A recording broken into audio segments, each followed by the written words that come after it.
Welcome back. Now, today we are shining a light on something we often overlook, that is the power of prevention, whether it's routine vaccination or regular checkups. These simple actions play a big role in keeping us healthy and avoiding serious illness.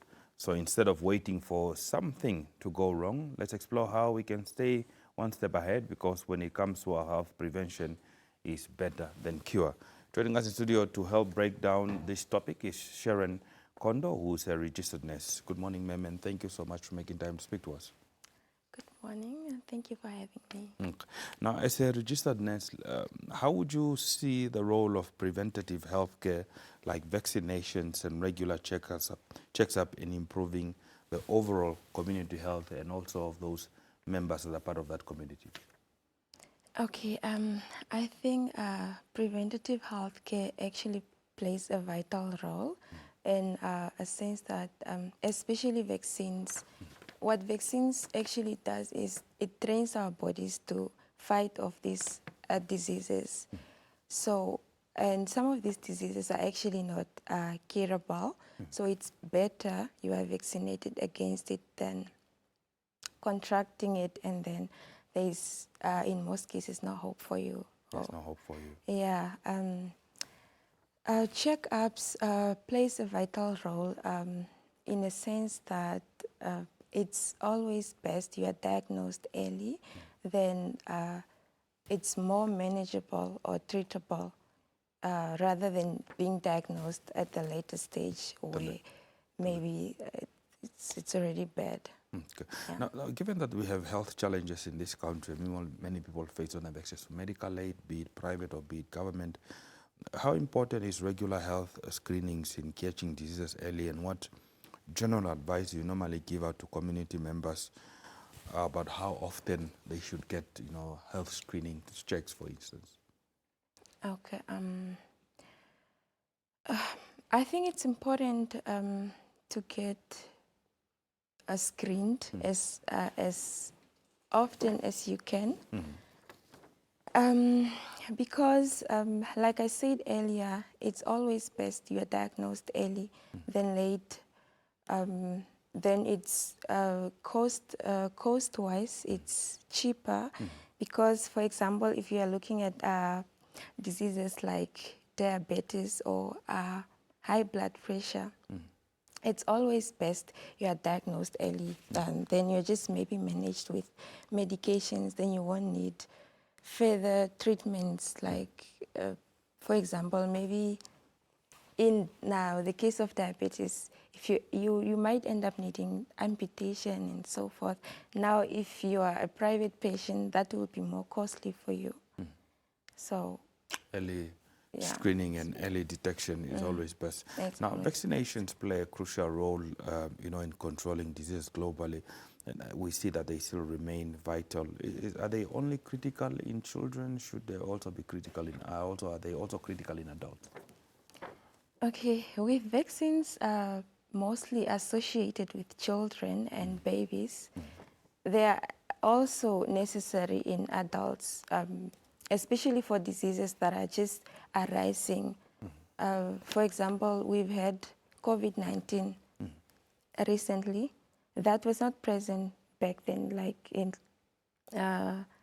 let's say, 10 years ago. So obviously you didn't get that vaccine as a child. So as an adult, you'll still need to get it, because some adults believe that, vaccines now, why, it's for kids. But I mean, if you haven't already been vaccinated against this certain type of disease, then you will need to still go for that vaccine. Doesn't matter how old you are. It doesn't matter how old you are, and you will as well still need a booster. For example, polio. This is something that most people do not know, but vaccines like polio and tetanus, you will still need a booster as you grow, because as you grow, your body, your immune system weakens, so you'll still need a booster. Yeah. Now, based on your experience, what are some of the most common illnesses that you believe could have been prevented or managed better, that you come maybe through early intervention, that you see on a daily basis when you are working? I think that for me would be cancer and HIV. I know HIV now, that this would probably sound cliche, but it's something we let me say, take for granted. People don't really go for HIV screening. We are not really big on prevention. Like, it's something we just take for by the way. But that would be cancer and HIV. I mean, with the government still doing its best, I mean, we have PEP, which is post-exposure prophylaxis, and then we have PrEP, which is the one that you go for when you are now trying to prevent yourself from contracting HIV.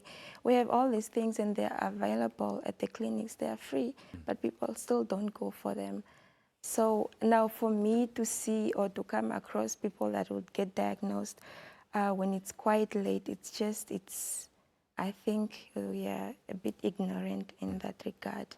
And cancer, people normally don't go for screening, for cancer screening. That's one thing I've picked up, even with the government and NGOs making efforts to make campaigns and make these screenings for free. People still don't really show up in a number that you'd expect them to. Okay. Now, I'm sure that when in your profession, when you are working out, you see people who are hesitant to get vaccinated or go for checkups, or because of misinformation.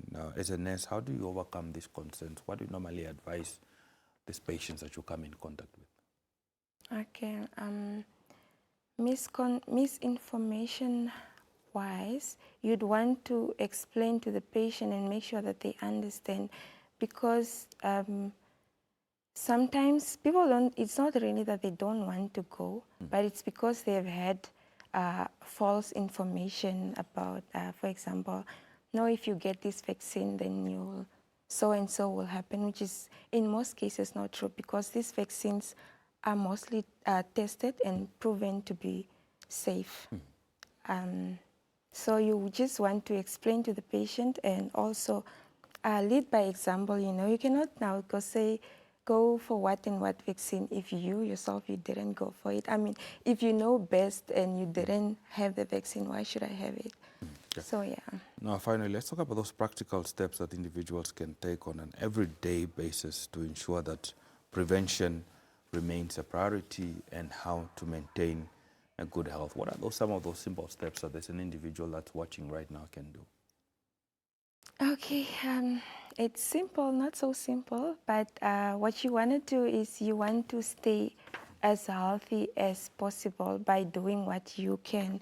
For example, eating healthy. Now, eating healthy always sounds so expensive to most people. When they hear eat healthy, they're hearing, I mean, oh my KFC God. is much cheaper than, you know. Yeah, but it's in fact more expensive than maybe carrots in the streets or something like. So you want to eat healthy, and you want to stay hydrated, very important, most often overlooked. And you also want to go for your vaccines that are available.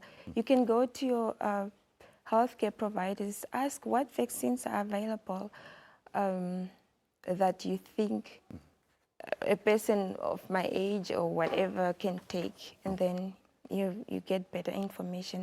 And you also want to go for regular checkups, very important, because you don't want now to get a stroke that could have been easily prevented by checking your blood pressure regularly. And you also don't want to end up with maybe diagnosed at stage 4 cancer, which in most cases there is something that can be done, but mostly just palliative care, which is just basically people helping you to manage the symptoms, but not really cure.